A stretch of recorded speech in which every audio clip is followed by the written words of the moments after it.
Welcome back to another episode of Marvel News Desk, your best place to keep up with all the latest news, reviews, and speculation concerning Marvel films and TV shows. We've got our usual panel today of Adam and Rhiannon. How's it going, guys? Going good. Good.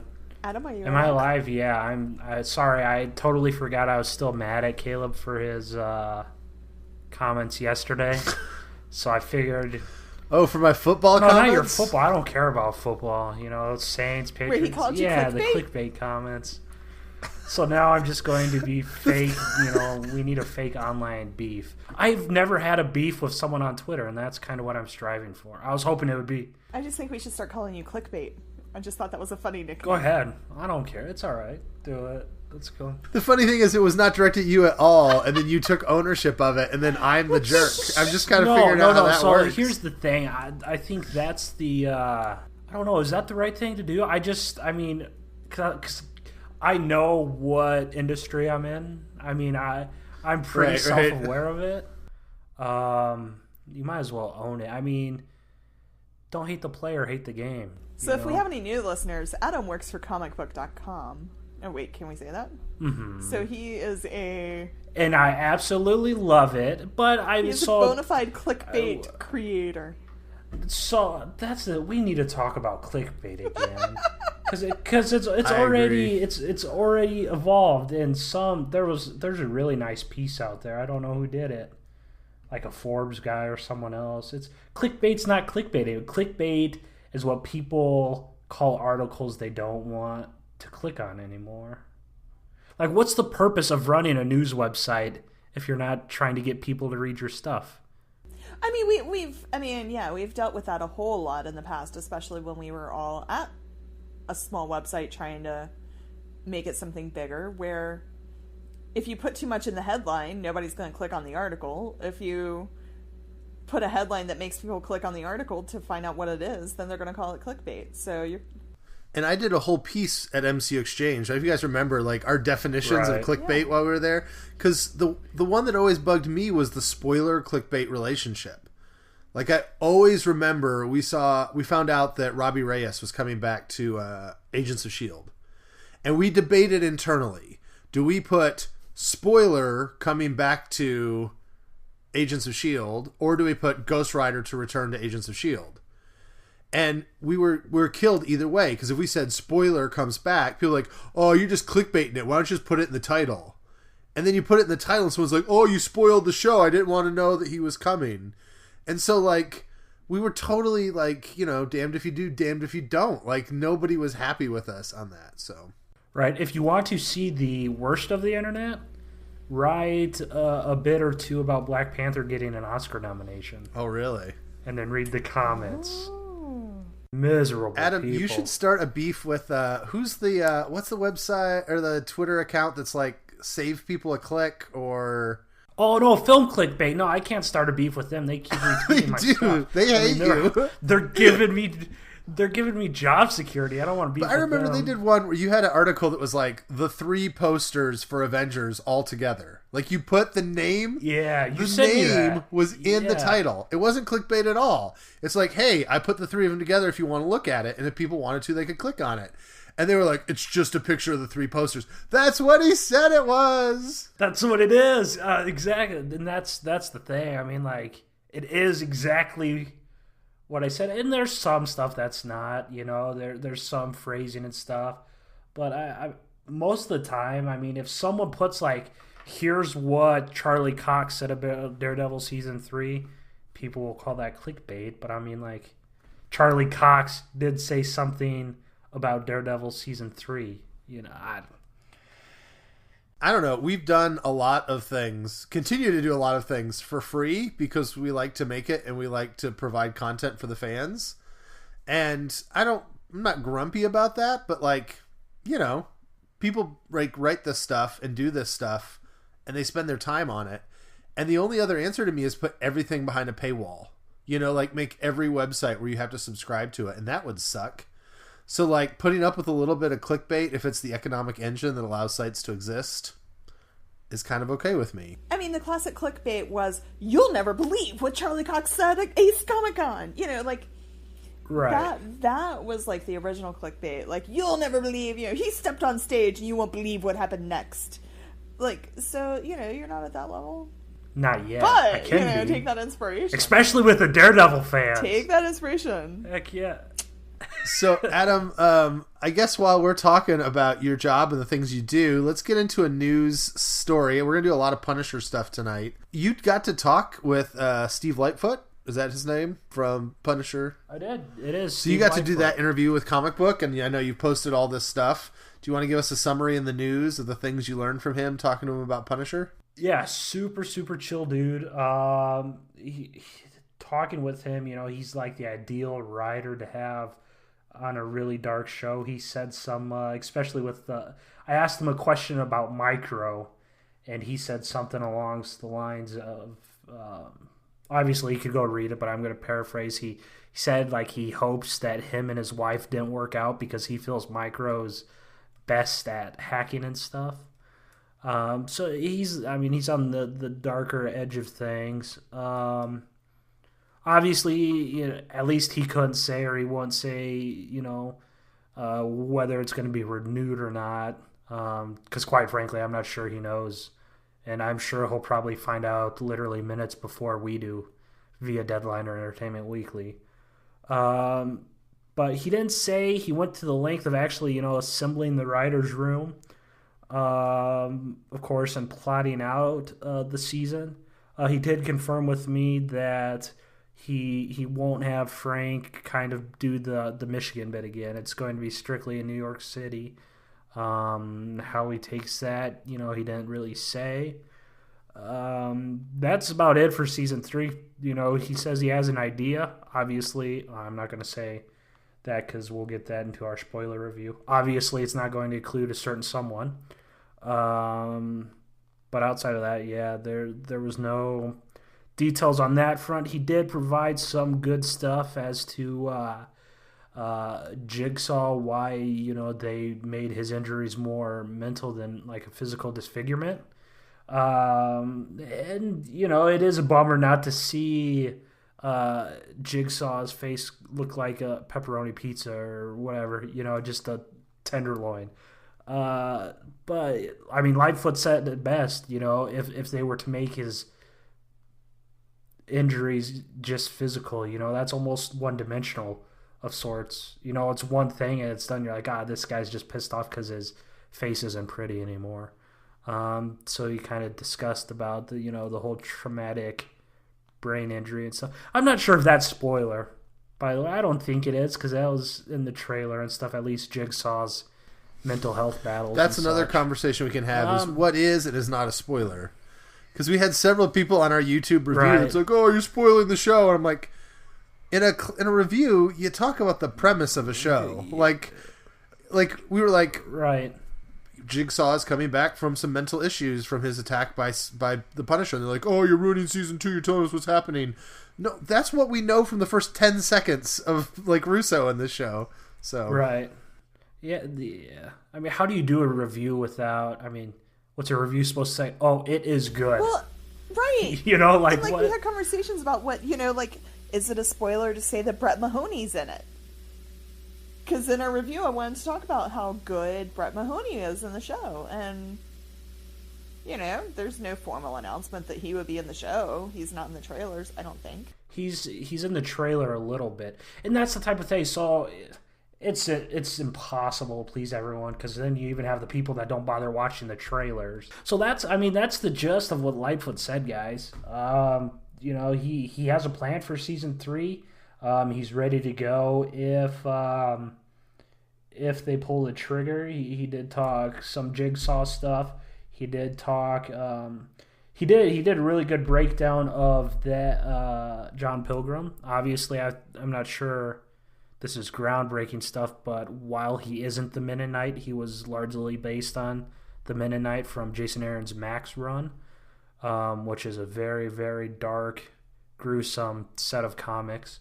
And then he broke down one amazing fight scene in particular towards the end that I really, really enjoyed because it was super unique and original. But that would also be a spoiler. So, Yeah, good dude. I mean, I obviously we've said this before. If one of the shows were to get renewed, it would be Punisher. I mean, they're doing something there. Obviously, Punisher 2, I didn't think was as good as Punisher 3, but we all know Netflix isn't canceling shows based on quality. And we're going to get into more Punisher here in a little bit.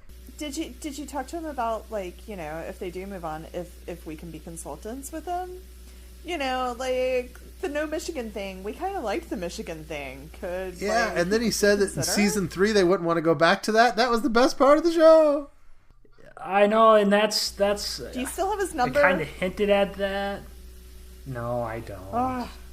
I could probably get it, but you know, and that's the thing. I was kind of turned off by some things he did say. I was going to test the water. Well, I tested the waters on a question about, you know, obviously the release of season 1 in Las Vegas. And he pretty much flat out said that he doesn't take any of that into account, you know, when writing the show. Or at least when writing season 2, he didn't bother thinking, you know, the effect it could have on stuff. For better or for worse, I'm not even sure. You know, obviously I didn't want to get too political with that stuff. And there's a questionable...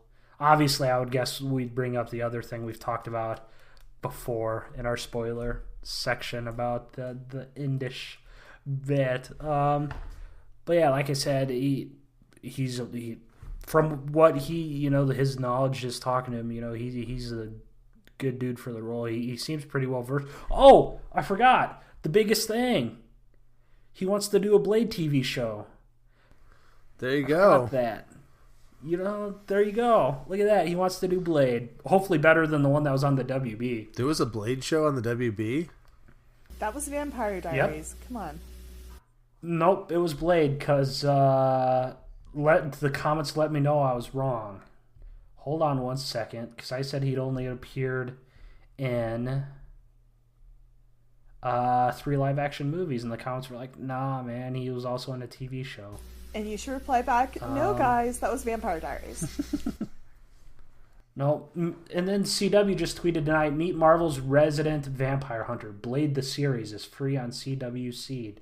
So if you want to watch Blade the series, go ahead and download it on the free CW app, which was apparently... I don't know. Oh, it was on Spike. 13 episodes in 2006. I don't remember that at all. That's weird. That sounds like this... No, it wasn't. That wasn't the year of the writer's strike. Oh, it's even in the same continuity as the film series.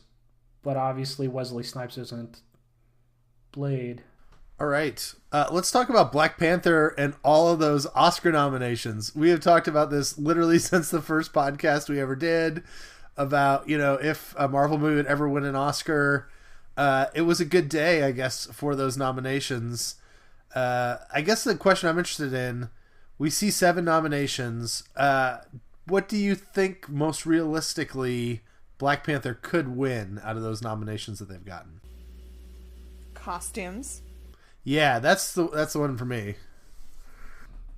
The biggest one would be I still think I think it does have a fighting chance at Best Picture. Really? I really do. I think it does. I mean, I probably should watch all the other ones. You know, I'm a huge fan of Vice. But I think it has a fighting. It's gonna win something. It's gonna win something, and it wouldn't surprise me if it won the majority of the nominations they got.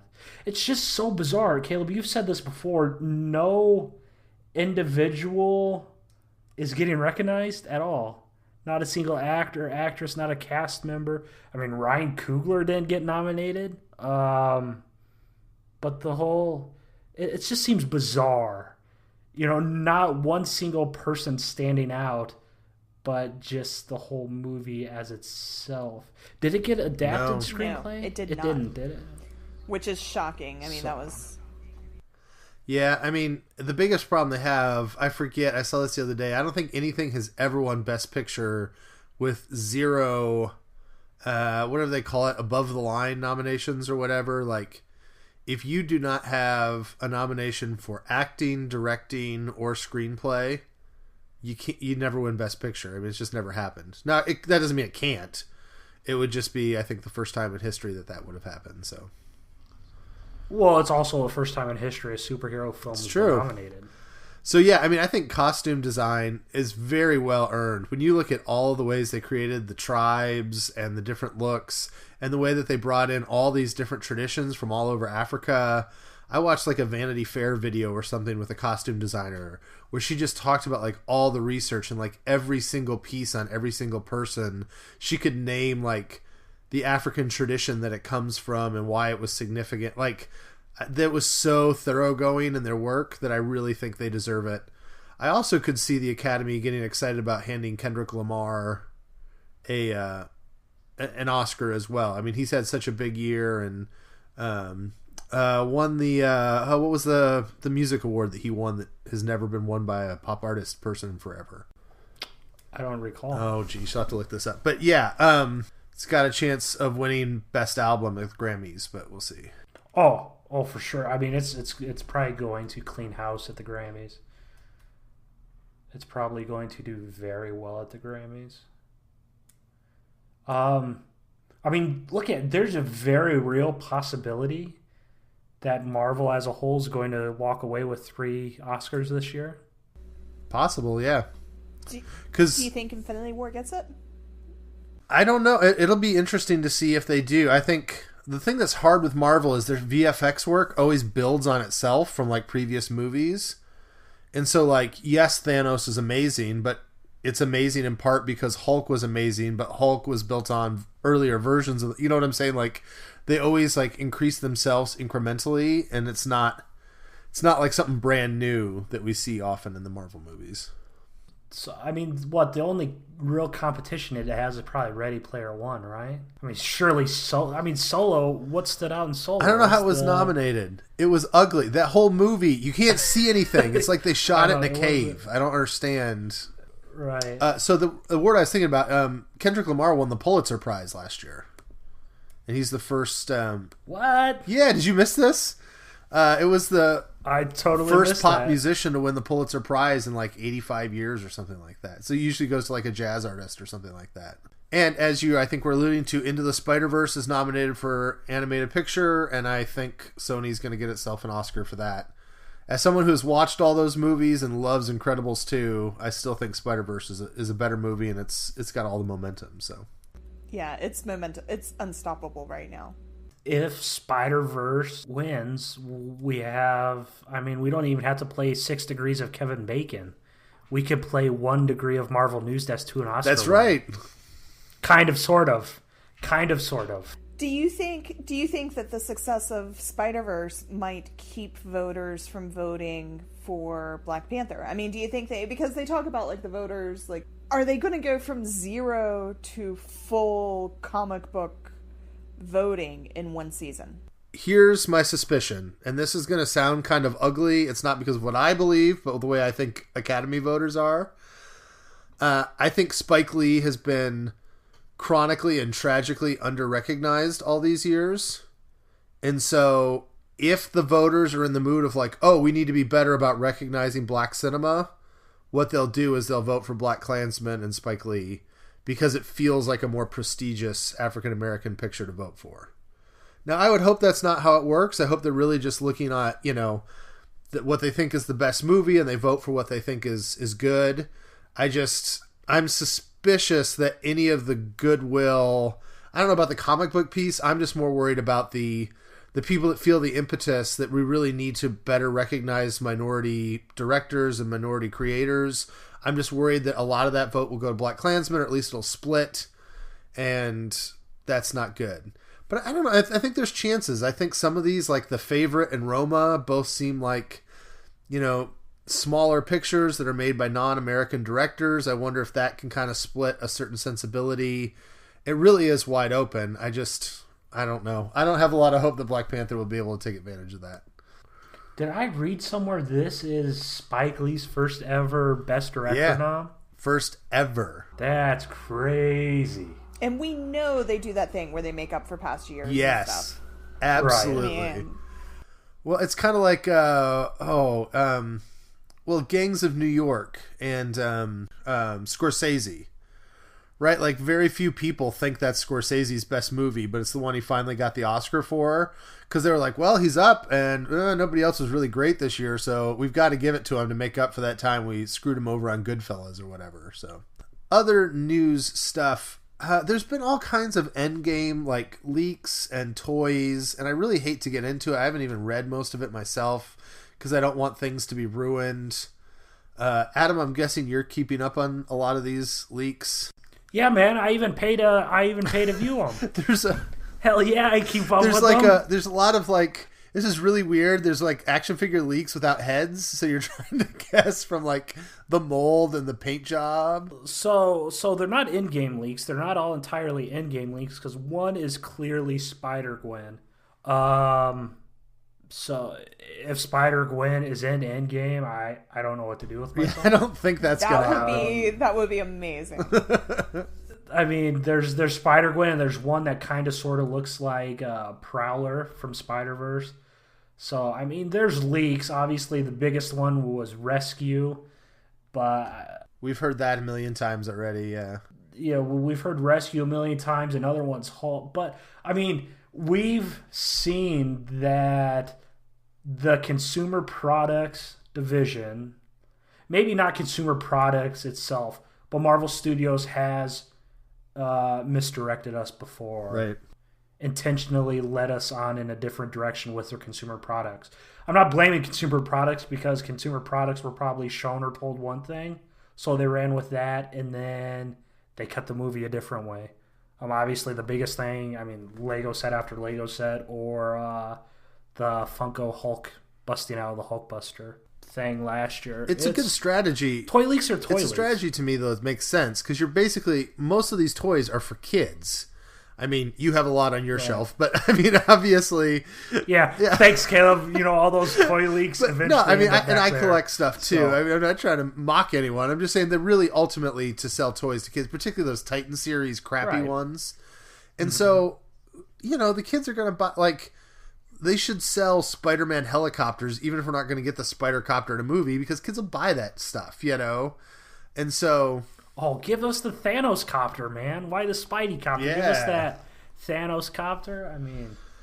I've gotten to the point now I don't get too worried. Like, when I see leaks, so many of these leaks are fake leaks, or they're like half the story, or it's another figure that's in a line that's actually not in the movie. I just don't get too worked. I mean, at this point, I'm not too worried about all that kind of stuff. So, I don't know. I've not kept up with it very much. Earlier I said Scorsese for Gangs of New York, but it was The Departed. Gangs of New York was the other one. Oh, that was a hell of a movie. You didn't like The Departed? I don't think anybody thinks it's Scorsese's best movie. Oh, it's good, though. Yeah, but anyways. I mean, it's worthy of the award. I mean, it'd be like this: if Spike Lee wins Director of the Year, I don't begrudge it. I'm sure that it's a worthy award, but nobody is going to look at his film history and be like, "Oh, his best movie was BlacKkKlansman." You know, like. Right. Okay. Fair enough. So, anyways, the only other bit of news, I hate to say I called it, but I got pretty close. It looks like New Mutants is again being reshot or never got reshot. And the latest rumor is that they're just going to scrap it and put it on Hulu and be done with it. Now, I said it would go on Disney streaming, so I was slightly off of the service, but Hulu is about to become Disney streaming. I mean, this is just a total hot mess. At this point, would you be... I assume we'd be happy to be able to just stream this on Hulu and not have to go to the theater to see it? Yeah, I already pay for Hulu. Yeah. It's bizarre. Why are they... It's crazy. Why do we get so much stuff on this then? I mean, is Boone leaking stuff himself to try to gain leverage over the studio or something? It's bizarre, man. I have no desire to see it. It's crazy to think we've gotten we got a trailer over a year ago, right? Oh, for New Mutants? Or crazy... Yeah. No, the trailer came... I remember because I was at a wedding. It was October of 2017. Oh, so well over a year ago. Wow. That's so crazy. They gave us a trailer and none of that stuff's probably even in the movie. It's just bizarre. It's crazy. Yeah, earlier this week, a friend of the show, Cooper Hood, had posted something about how he was excited for Dark Phoenix, but is feeling a little different about it now. And here's the thing: about New Mutants. If you believed in either of those movies, either New Mutants or Dark Phoenix, if you thought, oh no, they might do it well, or you were an X-Men homer or whatever, they have killed all of the momentum these could have. Even if you watched the trailer and said, oh, that trailer wasn't bad, when you release a trailer and then the next day you go, yeah, we're delaying it 6 months. Or you do an Entertainment Weekly cover, which, that Dark Phoenix EW cover was forever ago. You put all that out, you start the hype train, and then you go, oh, sorry, just a second, just put it on pause. We're going to pick back up in 3 or 4 months. Never mind. Clearly the studio hates it. Nobody starts that stuff and then goes, oh, no, we're not interested anymore.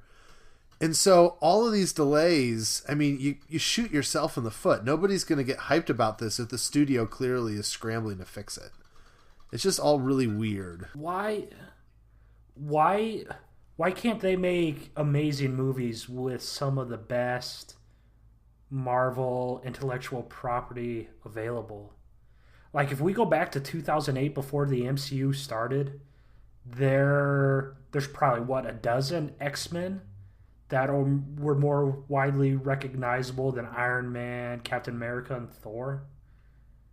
Why? It speaks volumes to what Feige can do, tapping into source material and building something. It's just crazy. They have Wolverine and Cyclops and Professor X, for God's sake. Come on. But we're seeing it DC too. I know some people don't agree. I thought Aquaman was a lot better than Batman vs Superman, so it's amazing. Yeah. It's amazing what you can do if you have to commit to that movie, instead of committing to the... But Warner Brothers is going up across time, whereas Fox is going down across time. I'm not even an X-Men fan, and I knew what they did to Apocalypse was very wrong. They're so bad at writing X-Men, I'm starting to like Cyclops. What the hell? All right, let's go ahead. We're going to do a little spoiler talk on Punisher, because our only reviews that we have done have been the non-spoiler kind, at least what we thought was non-spoiler. I think that we had a YouTube viewer or two that didn't like us. But yeah, we want to talk a little bit about Punisher now that we can dig into the details. If you've not finished the show, go ahead and move past it. And yeah, we'll put it in the timestamps. Well, there's a few spoilers in what we have after this, too. Oh, that's true. Yes. After this is our interview with Royce Johnson. And so Royce was awesome. He's also known as Brett Mahoney. The interview was great. We're going to put that after this, but there'll be a little spoiler talk in that as well. So, all right. Now that you guys can talk about anything, Rhiannon, I'll let you start. Is there anything that you want to get off your chest and share now that you can talk spoilerifically? And you verified this because you've finished the series the most recently, but the Pilgrim plot and the Jigsaw plot never, ever intersected. They're not even tangential. I really thought the way they cut the trailer and made it look like in the last episode they might meet or something. No. Yeah. They made it look like Russo hired Pilgrim. They specifically edited it for it to look like that. Yeah, the two had no purpose. The Pilgrim plot, I watched the whole season. I have no idea what his motive was. Why was he wanting to kill those girls? I don't know. I don't care. And I don't know because I don't care. I'm sure they explained it in some way, but I don't care. I found the Pilgrim plot a little more interesting. So on a religious side, how do you feel about that being... It also just kind of feels icky to me that there's this trend, and I'm not even, very religious, but it feels icky to me that there's this trend of vilifying Christian extremists at the moment. And it felt, I don't know, yes, they were bad. It was awful, but just the whole Pilgrim plot, blah.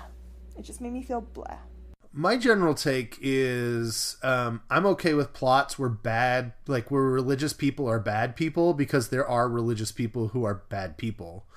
And religious fundamentalism and extremism is not good for people.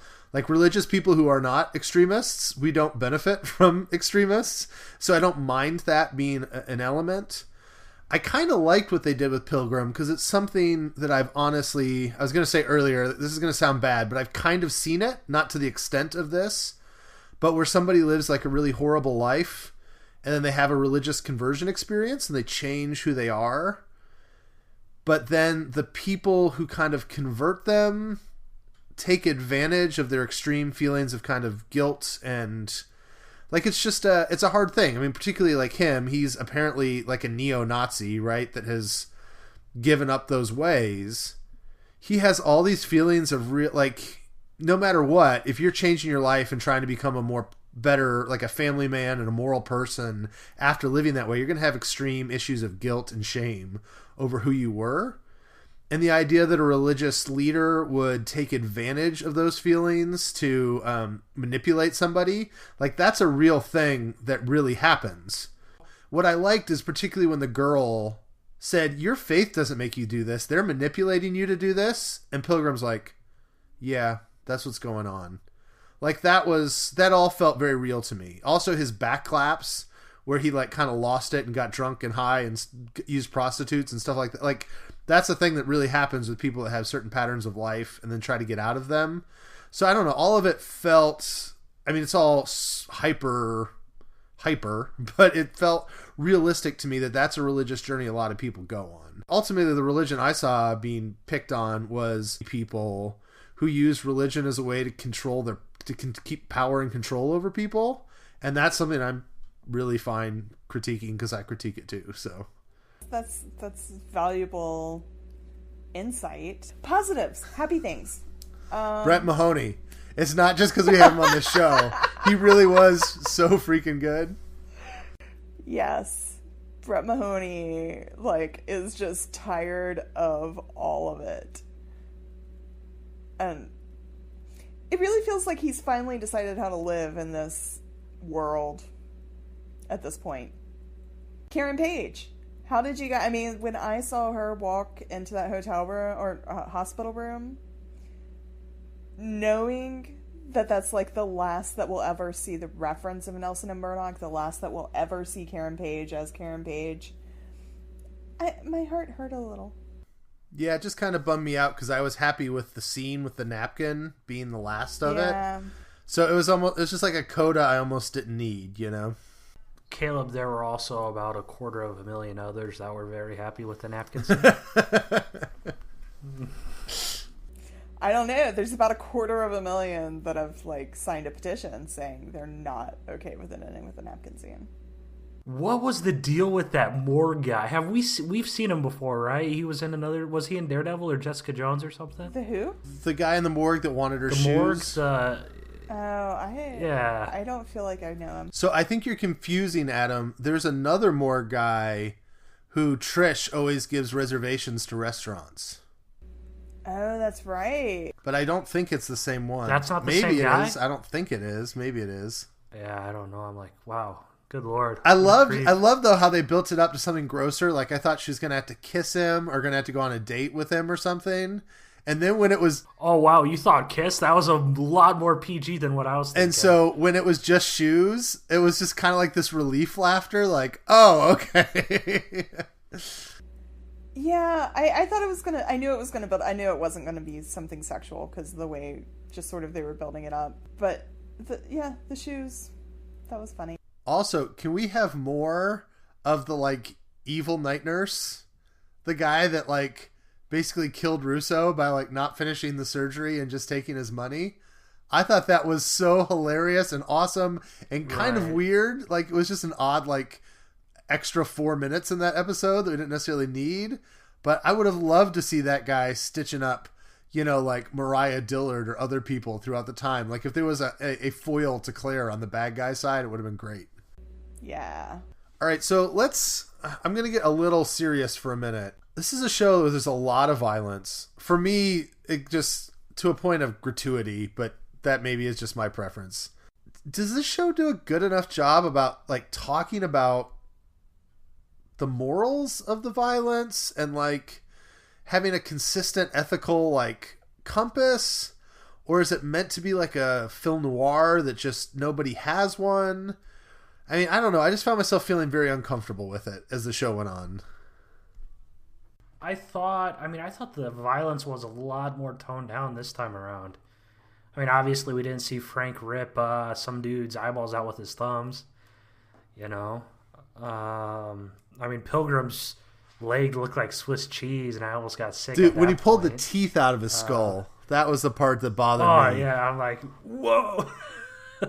But, well, like I said earlier, you know, Lightfoot specifically said he didn't think of, I mean, at least Vegas in particular when writing about the show. And I mean, I understand kind of where he's coming from. I mean, it's not necessarily black and white, I guess. Well, and I found that interesting when you were talking about that he wasn't thinking about those sort of things, because to me, if anything, the show took like, it was uncomfortably there was an uncomfortable level with the violence because they kind of kept trying so hard to humanize it and be like, they tried so hard to show the moral quandary and, you know, having Frank go back and think about the impact of his decisions, and having a young woman on there that's constantly calling out the violence. To me, and I mean, like, how many freaking therapists do we have on this series? If I felt uncomfortable about it, it was because they were definitely non-subtly, in so many ways, saying this should make you uncomfortable. And that's why, like, I thought it was odd that Lightfoot wasn't looking at it from that angle. That he... I mean, because to me it felt very intentional. Like, oh, we're showing you these violent characters, but we're going to give all of these other... We're going to throw all these women in there, and we're going to have lots of discussions about how this is bad. And why this bad person is less bad than all the other bad people because his name is on the series.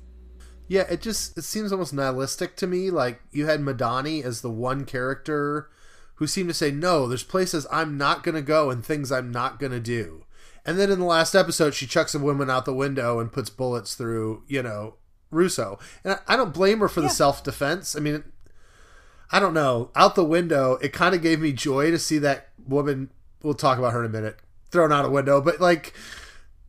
It just is really weird to build this character up all season. It's like, she's going to be the moral compass that says, no, Frank's way is not the only way. And then in the last episode, it felt like, screw it, Frank's way is the only way. That's the only way we take care of bad people is shoot them. And it just seemed to, like, lose a lot of the tension and, like, what they were trying to say through a bunch of the show. But at the same time, I'm not sure. I mean, how else can you write Frank Castle? I mean, even in G-rated comics, he's still carrying a gun. You know, and I mean, it's pretty clear what guns do. I thought, at least violence-wise, I thought this season was, quote-unquote, better or less violent. But yeah, I mean, it's definitely... And that's the thing, I mean, you know, we know Frank Castle isn't, quote-unquote, a good guy. It's still wrong to kill people. And if you're watching Punisher and have other thoughts... It's probably not good. But, I mean, I understand where the writing's... And from the creative point, you know, I guess I'd have to agree with Lightfoot to an extent. You know, at some point you can't necessarily let, you know, real-life events affect creative stuff. I mean, we should still be able to separate the two, right? I guess what I'm saying, from even a story perspective, though, like, I want Frank to have some kind of ethic. Well, he does, and that was completely on display, you know? I mean, he tried killing himself because he thought he killed innocent people. Yeah. I mean, I guess I think that was about as good as ways they can do it, at least in terms of the show. I mean, so, what other... I think we're going to talk about this. To me, the last scene was very problematic. Because, like, through most of this season, he's killing, like, paramilitary, like people who are out to assassinate him. He's literally killing people in defense of innocent people who are imminently in danger.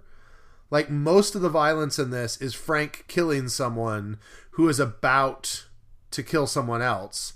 And in the couple times it's not, he backs off.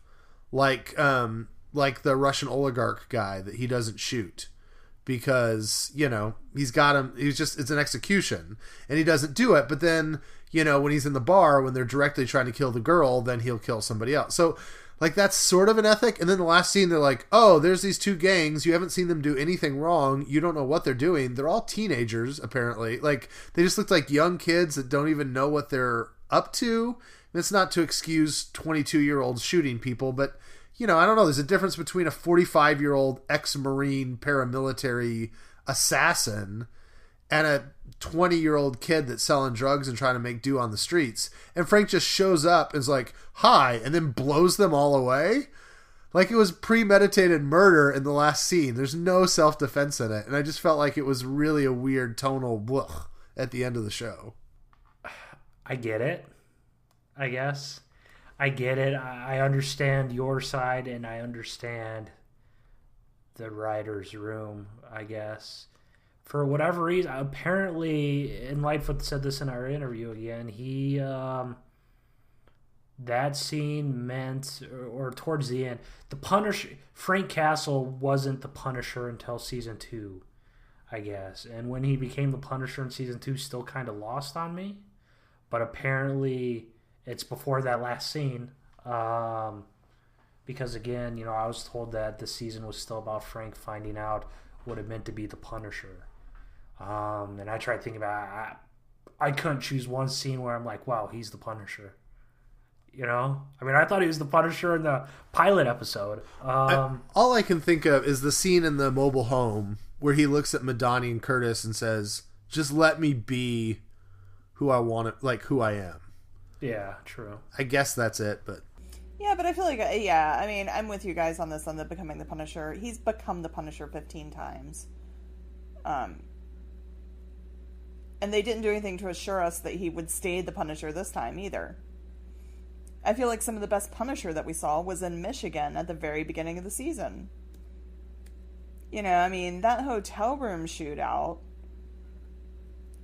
That episode 3 shootout in the woods where he went through and he was just popping off people in the woods coming up behind him. That was Punisher punishing at top form. He didn't have moral quandaries on doing that. He had his he had his reasons, and we had fabulous Punisher in episode 3 of this season. And episode 1 of season 1. And I guess to me, the thing that makes those click is those are all in defense of someone. Like, there was somebody's life he was defending. Or avenging. Well, and we don't know. We just don't know the story about the group at the end. Right. Either. Exactly. But the fact it's contextless, I think, makes it feel different, is what I'm saying. Well, yeah, it's jarring. It's certainly jarring, and that's what the... Particularly when it ends with, in loving memory of Stanley. Okay, yeah, nothing makes me think, oh, Stan Lee, quite like murdering a bunch of 20-year-old youths. Right, but as you'll hear now, it was done well before Stan passed. So, I get where you guys are coming from on that and where Twitter's coming from on that, but I'm not sure. I can't remember the last time I sat through credits on Netflix. Right.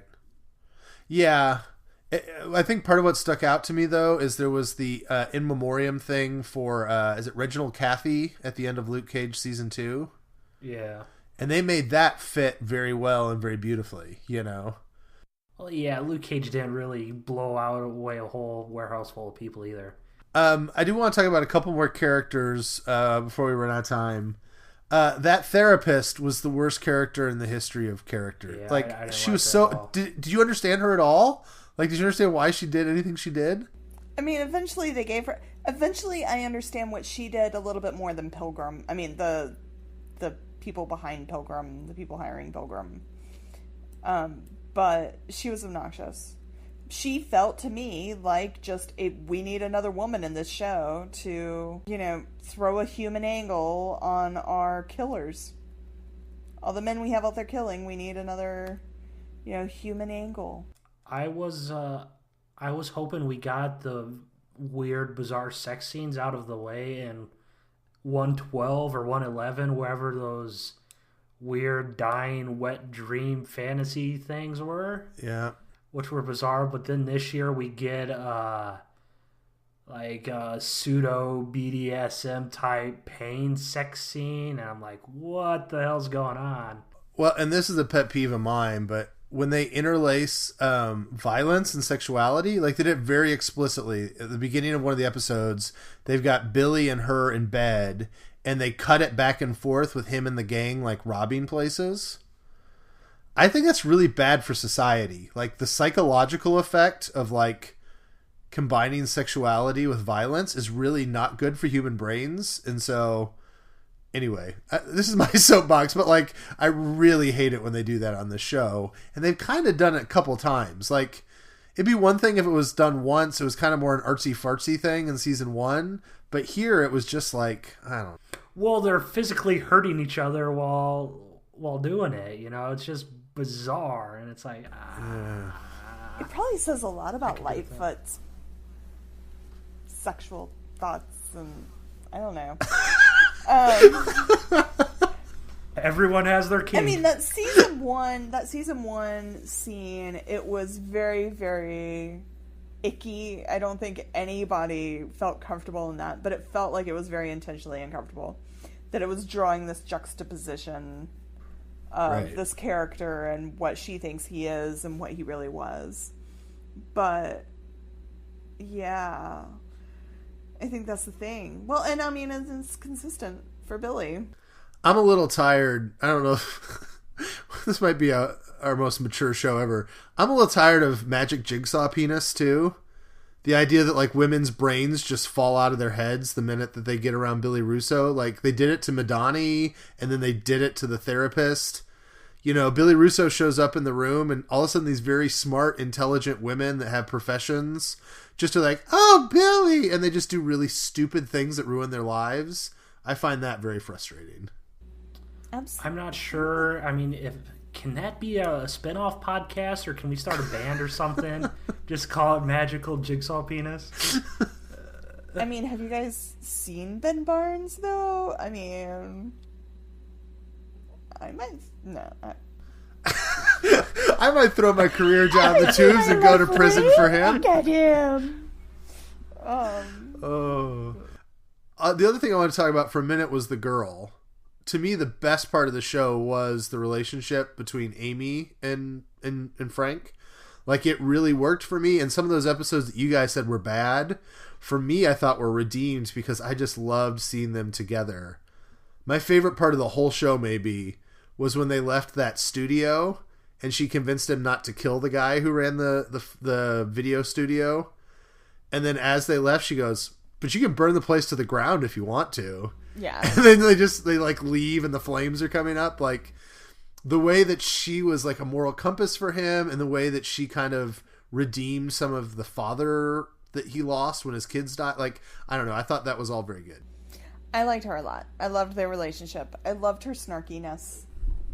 She was wonderful. Yeah, I'm really I was hesitant at first. Especially when they were in, it was Michigan, right? Or was it Ohio? Or it was supposed to be Michigan. I think it was probably upstate New York, but yeah.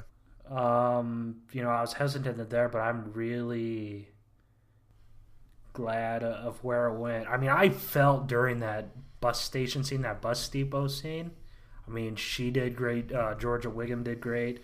Bernthal was amazing in there. I lost my train of thought. Sorry, I'm still stuck on Magical Jigsaw Penis. That's all right. But yeah, I mean, she was really good. Right when she started, right before that hotel sequence, is really when I knew I was sold on the character.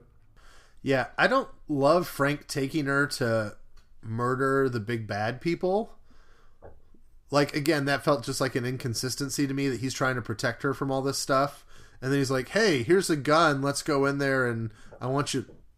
I want you to hold this gun up to the bad guys' heads and let's go kill them together. Like, I don't know. That felt a lot of character. But other than that, I liked her a lot.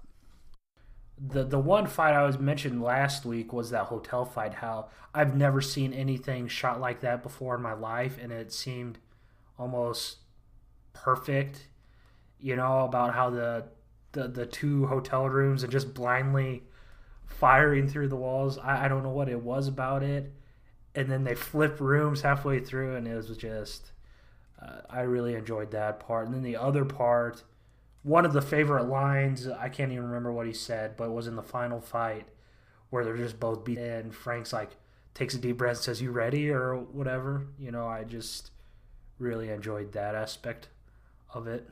And which still, I mean, that does point that he was still kind of fighting whether or not to be the Punisher, I guess. Because I would guess the Punisher just would have used his gun to blow Pilgrim away. Whereas it was Frank Castle that was fighting John Pilgrim in the junkyard. It was a little bit of a Martha moment, like, oh, you have kids? I have kids. Right, yeah. No one I've ever killed has ever had kids before, you know? Right. But that was, I mean, that does run with the whole stuff of the season 2 with the Russian guy. Yeah, right. And then the senator's parents? I was kind of, were they also like politicians, or were they like a super PAC, or were they just... No, man, they're just the rich folks that run this country that, you know, had set their son up to become president. Okay, but they were the parents of the senator, right? Yeah. I got at least that right. Yeah. And there was something about the senator. There was something about the senator and Amy, and that's why Amy had to die. Right. Well, she was hired to get pictures of the senator, right? The senator and the Russian kissed or met or something, right? Yeah, so the senator is gay, but they've always hid that because they thought it would be bad for his political agenda. Because he's a Republican. Presumably. Right. I mean, and so they got pictures to blackmail him of him with a man, and then they killed the girls so that they tried to kill the girls for doing it, and they tried to get a hold of the photos. The whole reason they wanted Amy and Frank was because they knew about it and they could blow the whole thing wide open. And really, it was a commentary on the fact that these wealthy fundamentalist type religious people that were politically engaged were so homophobic that they caused all of this mess over the fact they're embarrassed that their son is gay. Right, where'd the Russian come into that? I'm lost. The Russian's the guy who kissed him. So the Russians knew... That's what I thought. Yeah, the Russians knew... Of course it's the Russians. The Russians knew that the senator was positioned to not only be a senator, but maybe run for president. And so their hope was that they could get dirt on him so that they would then be the hand behind the White House. Not that would be anything that would be remotely like something that would happen in real life. The Punisher Season 2 is a documentary. Oh my god, I finally got it. Yeah. It's all coming together. I mean, I'm all for a good, juicy Russians controlling the White House plot, and they could not even keep my attention with all of that. The last thing I wanted to mention, I love the way that Russo dies. Yep, perfect. Because I felt like all season long, way too many people were like buying into his bullcrap. And so when he's like, Frank, I just want you to know, and then Frank's just like, boom, boom, gone. You know, like, I'm not listening to another word of this crap. I thought was perfect. Even though I didn't love... It was kind of weird. It felt like they wanted Madani to kill him and Frank to kill him, and so they kind of like split the difference. But I liked that Frank just ended it. And he, you know, there was just something like very satisfying about how brief and quick that, like, Frank was so over it he didn't even care. You know, like the guy he couldn't kill at the end of season 1, at this point he doesn't, you know, whatever. Let's get it done. That's because he's really become the Punisher now. Yeah. That's exactly what I was going to say. In that moment, he became the Punisher. That's the moment when he really became the Punisher. Even though he wasn't wearing the vest, he should have brought the vest with... anyway. Do you guys want to see a third season of this show now?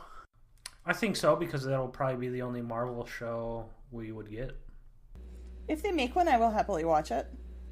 It's the tricky thing. I mean, the Punisher's not...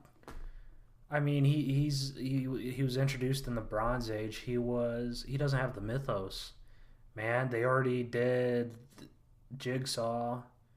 Micro was off undercooking turkeys with his wife. Or not. Or not, according to Lightfoot. Well, Lightfoot flat out said he's probably drunk in a pool of whiskey somewhere waiting for Frank to come rescue him. So that's how depressing that story I could still ended. do The Odd Couple, Frank and Micro. Like, I enjoyed that sitcom. I would like to see them go with the Madani CIA stuff and take the show overseas. Like, I love the idea that they'd bring in Micro and Punisher, and they'd almost do like a Suicide Squad kind of deal. Like, you're bad people, you're not officially working for us, but there's a Russian tech mogul who is infiltrating the U.S. government, and it's your guys' job to stop him, and we're not going to ask questions on how you do it. And it's like Frank on the run in Russia with Micro helping him. I'd be totally into that. I mean, it almost looked like they were in a desert, right? Wasn't Madani in, like, on sand or something? Maybe, yeah. I don't recall. Maybe they could be going after a certain Raoul Bushman. Ooh. And then Moon Knight pops out of it, right? Yeah. No, he's getting a movie, man. No hopes for Moon Knight on Netflix. Bummer. But... All right. I think now's a good time. Let's jump into our interview with Royce Johnson. It's really fun, and we're going to play that audio for you right now. We are sitting down tonight in celebration of Punisher Season 2. We are with Royce Johnson, Sergeant Detective Brett Mahoney himself. Yes, what's going on, guys? Hey. Oh, so exciting. I'm excited as well. It's been a great weekend, as far as reviews, and it's well received. I love it. I love it. The future of it, of course, I don't know, but yes, I am glad that we had such a great hype about this season. Right. You don't even have to go to that question. You're just like prepared for it. Yeah, it's like it's coming anyways. Now, remind me, is this your first... I know you've been in Daredevil. Were you in any of the other Marvel Netflix things, or was it just Daredevil? I can't remember. Jessica Jones. I had a cameo in Jessica Jones. Okay. Kilgrave came in and took control of our minds. Yeah. And told me to come and get Jessica Jones out of a holding cell. So that was the cameo. But I was the first to cross over in the universe, not Rosario. I was. So. Okay. Well, I was thinking about it because you have such a strong role in Punisher this season, and you were in Punisher season 1. Right. Yeah. Well, season 1 was just Steve Lightfoot, who's the showrunner. Watched Daredevil. Said that he loved the work that I did, and he wanted to see more of me. So. They wrote an episode, which was episode 10 in the first season. They're like, look, we like this guy. We could use this running back, I call it, if you want to use sports analogy, on our team. So I was like, yeah, of course, So I was shooting Daredevil and The Punisher season 2 at the exact same time. Awesome. Yeah, which was interesting to do. That was you're like the new Rosario because you're crossing over so much. Yeah, you kind of taking her place because she's not been on him in a while also. Yeah, well, she did enough. I mean, she was on everything. I mean, Iron Fist, the Defenders. So she had a lot of work to do. So, and Deborah Ann did, both Punisher and Daredevil season 2. So it's a lot when you're doing both simultaneously, Yeah. So I'm kind of interested, when your character shows up, it's often, there's a good comedic quality to Mahoney. I laugh out loud most of his lines, but it's a pretty dire show. I mean, there's lots of killing and death and like the dark, seedy underside of the world.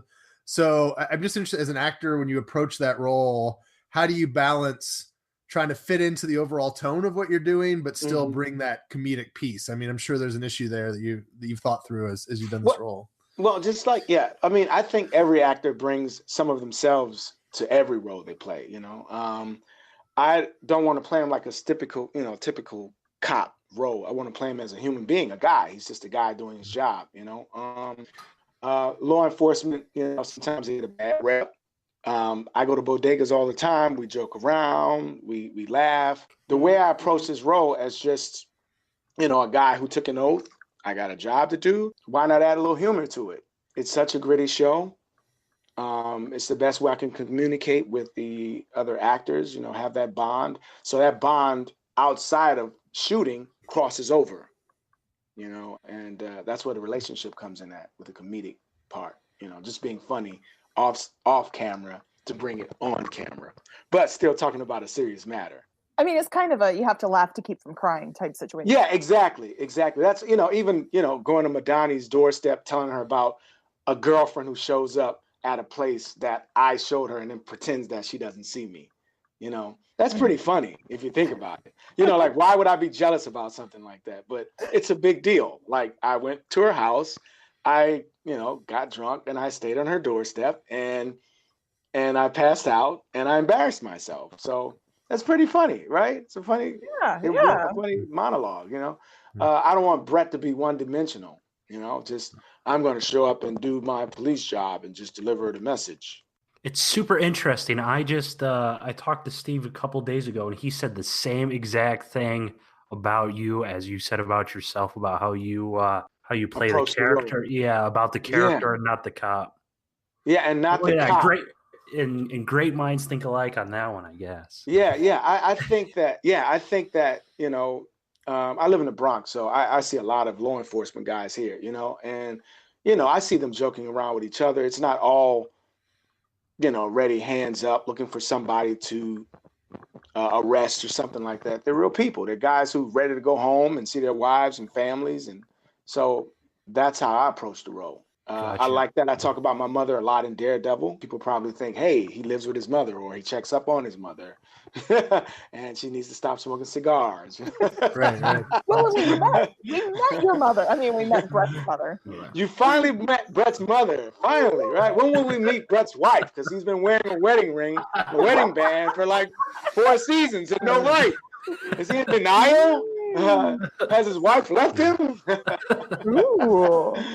That's interesting because you do show how the character has gone from really a side character to a much more significant character. I mean, I'm sure that's kind of a natural progression. Was there kind of a point where you said to yourself, like, oh, this is a different kind of gig than it used to be? Like, was there a point in the process where you realized that you're going to get to be a little bit more than just that guy Foggy talks to, Well, in the first season, it was like pretty much like breadcrumbs. We didn't know. It was a test of the waters with Netflix and Marvel. So they would call me in. My agent would be like, "Hey, they want to see you for another episode, and then another episode." And the character eventually like grew. And then I was like, "Hey, wait, this could turn into something." I would always try to like leave with what they've given me, a great punchline to want them to have me to come back, sort of like the Bruce Willis, yippee-ki-yay, mother, something that they can remember me by on my last line. I would always approach it like that, to have the audience say, hey, I like this guy. He's not all bad with helping out, but becoming allies with Daredevil was the real challenge. Just living in New York and, seeing, people dressed up in all kind of costumes and outfits and making this guy an ally was more of the challenge for me.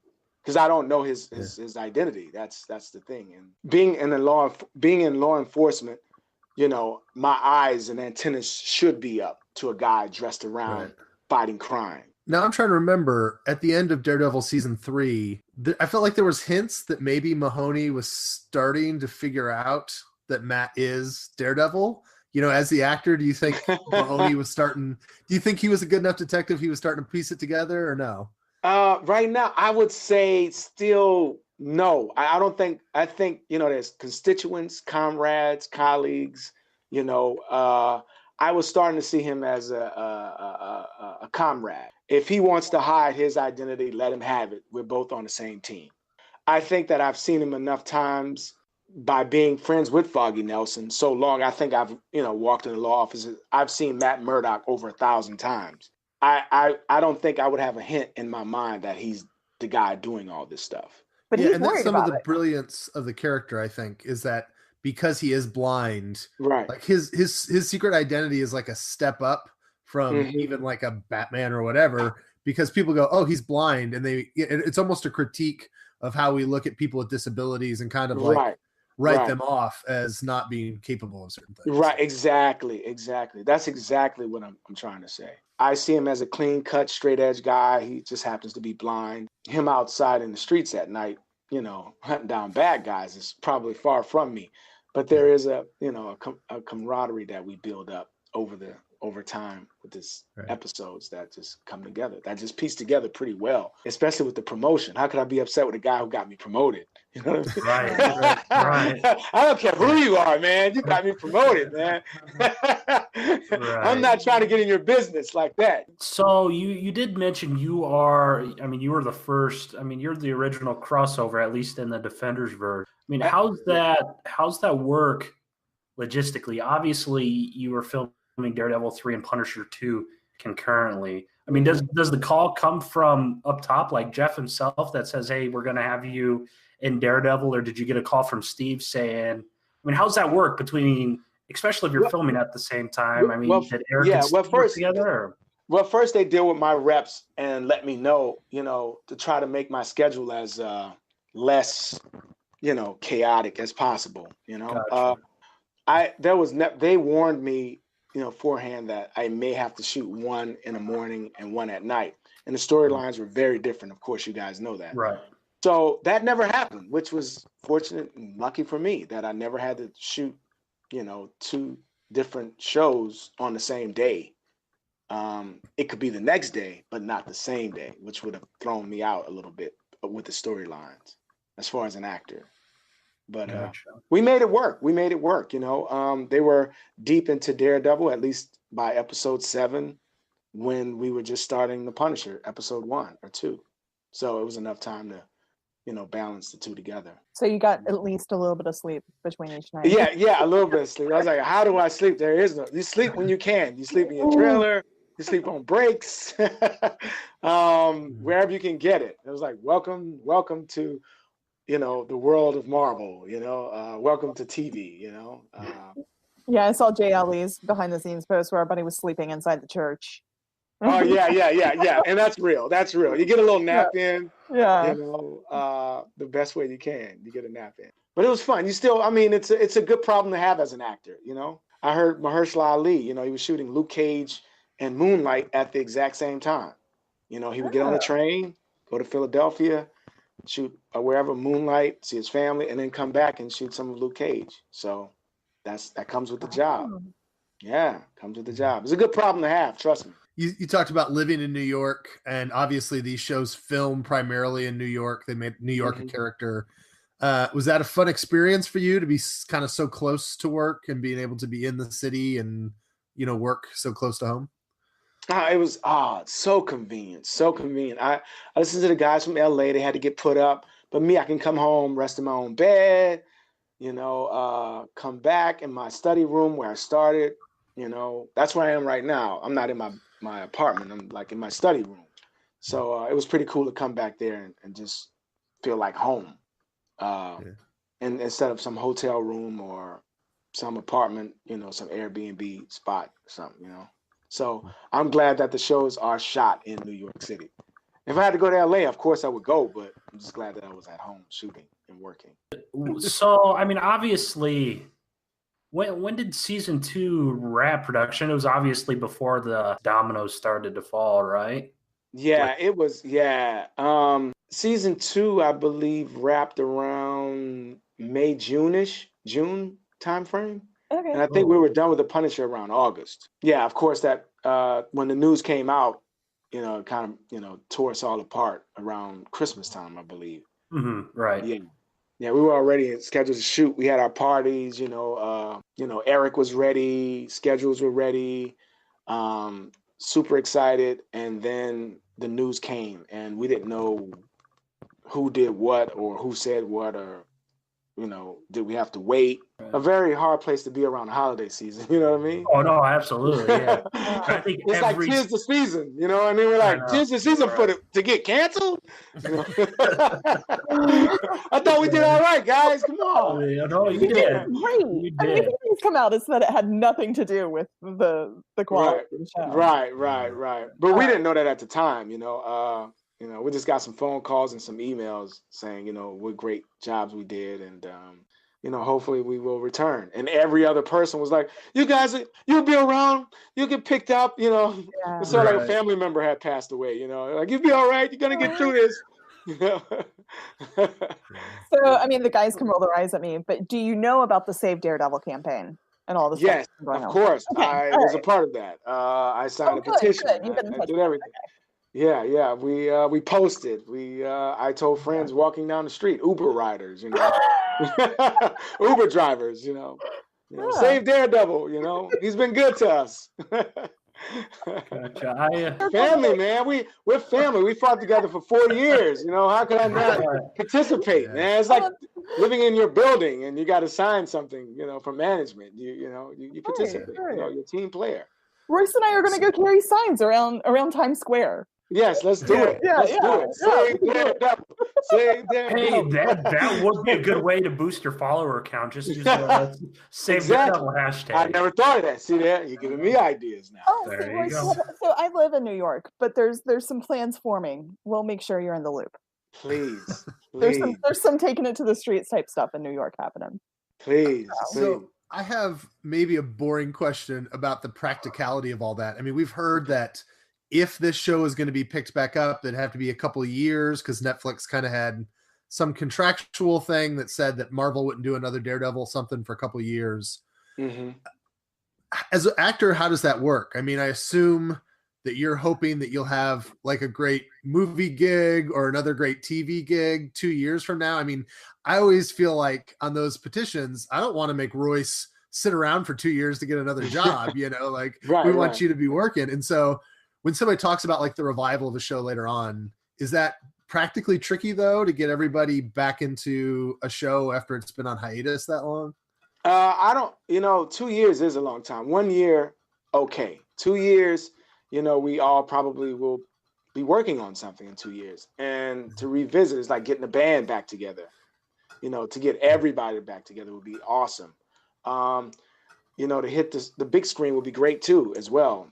I embrace that. If we was just to even do a movie or some sort, that would be great. But right now, we know nothing. Apparently, contracts are signed and it's 18 months. But everything can be reversed. This is higher than us. And you could be making the next Moonlight in Philadelphia and taking the train back up to be Brett Mahoney. I mean, exactly. I will definitely do that. I love the character. It was my breakout role, and of course, even if I'm on a show, of course, negotiations have to be made with my reps. But Marvel calls. You go. I mean, the brand speaks for itself. I am interested, kind of back to more specifically on the Punisher. Okay.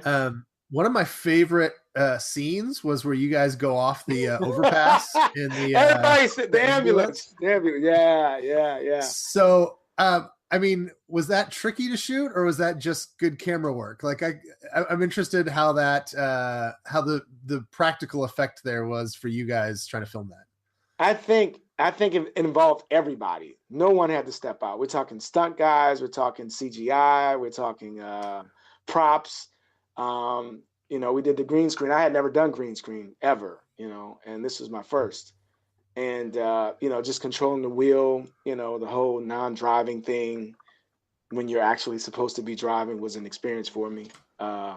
Glad to see that the cuts came out great. Felt like I was moving the steering wheel a bit too much, but the action of it, when you saw it,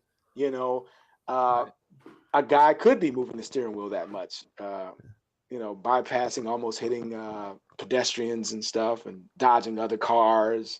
That you're right. That's probably one of my best scenes as well. Mm-hmm. And it was the first time we see Mahoney just like loses it, he's been pretty straight edge the whole time. And now he's like, everybody else wants to act crazy and tell lies or whatever. So let me step off the edge a little bit. And things happened, we end up crashing almost, both dying. I have to say but it involved everybody. Just to answer your question, the stunt guys, just the ADR, somebody, not the ADR guy, maybe a PA screaming hard right, turn hard left. Yeah. So it was a lot of involvement with everybody, and it took hours. It was hours upon hours, and we couldn't shoot it here. We had to shoot it in Albany. there's a speed limit in New York City. We can only go so fast on the highways. There's the FDR and the West Side, so we had to go up north to shoot the scene itself, which was pretty cool. We got there and everybody's like, "Oh, you guys, they're shooting the Punisher here," So we like made the news that night. We were in Starbucks. They wanted pictures in Starbucks. It's like, you guys are here, man. You got the most excitement in Albany in like weeks. That's good news. Yeah, that's awesome. I have to say that scene is like the one time in these shows that I was like so incredibly scared that your character had died. No. He could have came out with some special powers, man. That's how Marvel works, man. Freak incidents, man. Come on, a freak incident happens, and before you know it, Mahoney can fly, or Spiker. Do you have a character? Yeah, if Mahoney was to come out of something with special powers, do you have a character in mind? Right now, one of my favorite Marvel characters is Professor X. We don't want Mahoney in a wheelchair, Yeah. So, but anything can happen in the Marvel universe. That's what they said. Die, come back. You guys know about the Hand and things of that nature. So. But they are running out of Dragon Bones. Mahoney might have to hurry up.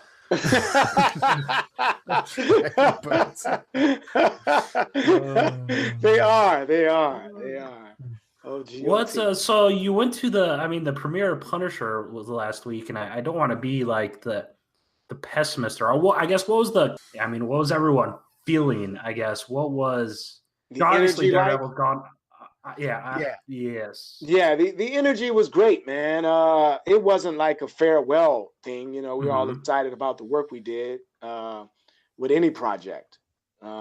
Or with any closure. There's nothing guaranteed there. But I think we all met in LA. We were all smiles. No one said anything about a cancellation. We were all positive, all the way up from the showrunner to the producers and us, having hope and having hope with each other and celebrating how we all came together as a group and pulled off a great season. You had one franchise this year in Marvel franchise. What do you think Mahoney would fit in best with? Iron Man or a Thor franchise or America? I would say Captain America. This guy, the reason why is because, like policemen, they take oaths, to defend. There's certain lines we don't cross. Captain, it would be Captain America.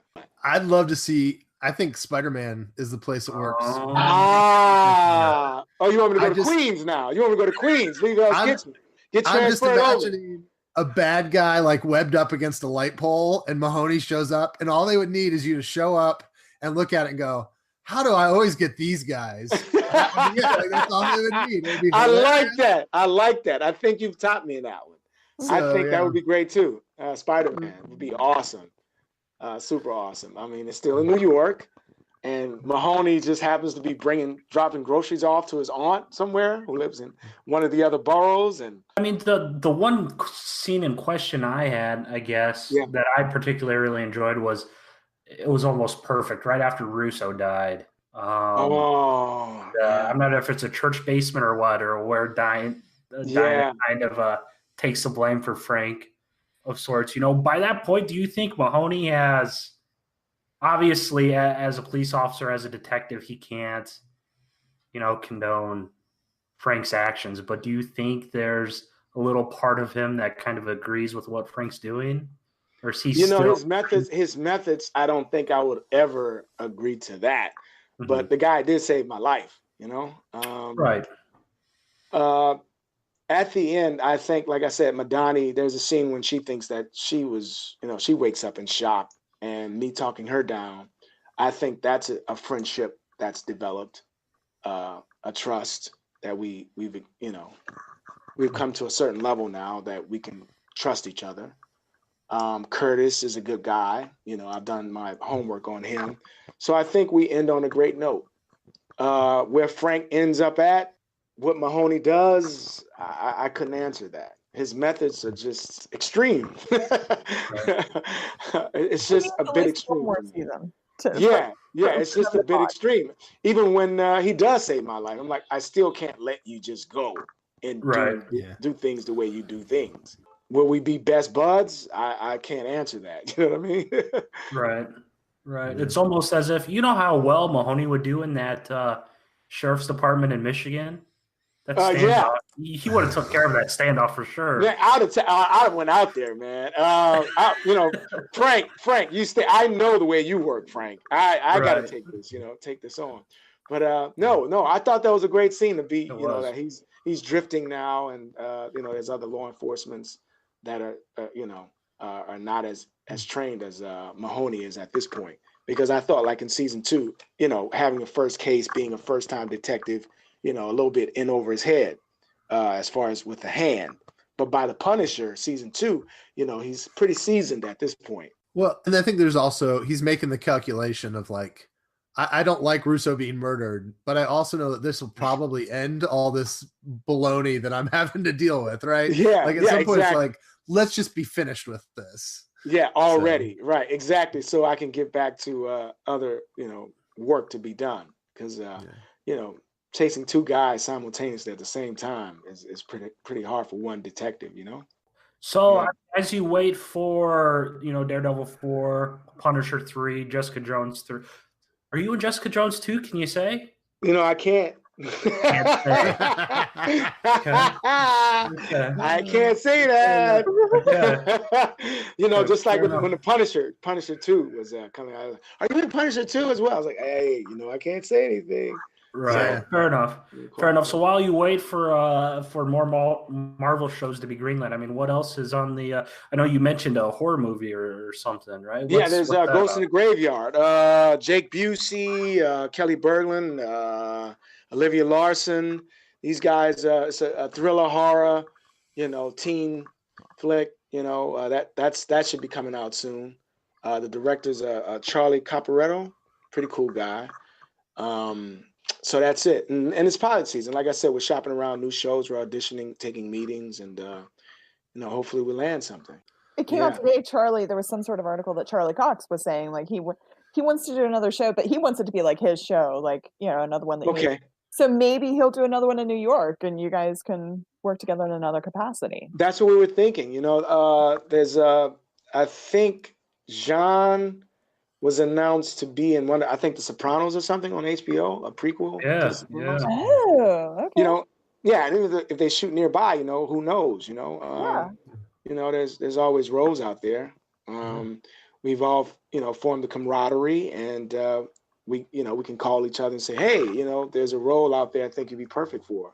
That's the deal, with Charlie and John and Deborah Ann. We're all friends now. Outside off the clock. Yeah, we're hoping that everything works out well. Maybe you get one of those pilots or something, man. I very much, like I said, I was excited when I found out we're talking to you tonight because Mahoney has been one of my favorite parts of the whole Netflix universe. It's been great. Thank you so much. I didn't want to play him as some kind of jerk or funny guy, I want to play him as a likable guy, an average New Yorker. Cool. Yeah, absolutely. And there's such a balance there too. Like he's a nice guy, but he also, you can't jerk him around, he's not going to be taken for a ride. So no, this guy's a very smart guy, man. I mean, even if you detect the monologue I'm talking about my girlfriend, I leave Madani with, I see you've moved on. Too bold. You see? Always on the clock. Even when he's not on the clock, he's on the clock. Awesome. Well, thanks so much for your time. I really appreciate it. And man, hopefully I get some more followers, man. I am Royce Johnson. Instagram. There you go. Yeah, absolutely. On Instagram, go there. Instagram, and you're on the Facebook. You're not doing Twitter?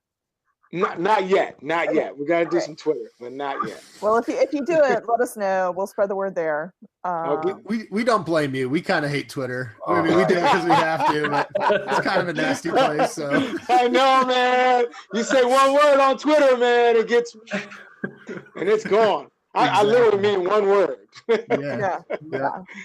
Got it. All right. Thanks so much for your time, Royce. You have a good night. Happy New Year's, guys, and hope to be hearing from you soon. All right, sounds good. Sounds good. Thanks again. All right, take care. All right, Bye. Dude, that was so much fun. Can we just hang out with Royce every week? I know we should. He should be a guest host or permanent host, just our fourth host. Yeah, that was man. legit. Yeah, it was good. In fact, that's the first time we've done an interview. It reminds me a little bit Ryan Sands, who plays Alex Wilder's dad on Runaways. He'll drop by Collider Heroes sometime, and he just goes for the whole podcast because he's really into Marvel. So he talks about the news, he talks about all the kinds of stuff, and that's the first time we've had an interview that felt kind of collegial like that. So he's a cover artist now. He does covers for comics every once in a while. Do you know that? Oh, Ryan Sands? Yeah. All right, it's time to do the mailbag. Love Waffle on the website mentioned, and I had not seen this until after we'd done the pod. We had talked about like the elementals or the like the fire monster and the water monster and all that stuff in the Spider-Man trailer.